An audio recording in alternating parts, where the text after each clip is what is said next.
చంచలమ్మ దగ్గర చంటి అయితే ఇలా అంటూ ఉంటాడు.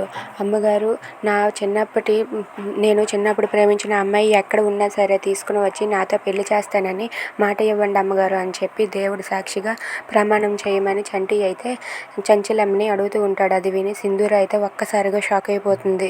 అయ్యో చంటి, ఏంటి ఇలాంటి ఇరకటంలో పడేసావా? ఆ అమ్మాయిని నేనే అని నేను చెప్పలేను, ఉండలేను అని చెప్పి అనుకుంటూ ఉంటుంది. దాంతో అక్కడ ఉన్న చంచలమ్మ అయితే, చంటి, నీకు నేను మాట ఇస్తున్నాను, నువ్వు చిన్నప్పటి నుండి ప్రేమించిన అమ్మాయి ఎక్కడ ఉన్నా సరే నెతికి తీసుకుని వచ్చి నువ్వు తన మెడలో తాళి కట్టేలా చేస్తాను, మీ ఇద్దరికి దగ్గరుండి నేనే పెళ్లి చేస్తాను అని చెప్పి చంచలమ్మ అయితే చంటికి మాట ఇవ్వబోతూ ఉంటే ఇంతలో సింధూర అయితే, అత్తమ్మ ఆగండి అత్తమ్మ, మాట ఇవ్వకండి అని చెప్పి అంటుంది. అది విని చంచలమ్మ వాళ్ళిద్దరూ కూడా ఒక్కసారిగా షాక్ అయిపోతారు. ఏంటి సింధూర, ఎందుకు అలా చేసావని చెప్పి చంచలమ్మ అడుగుతుంది. Thanks for watching friends, please subscribe.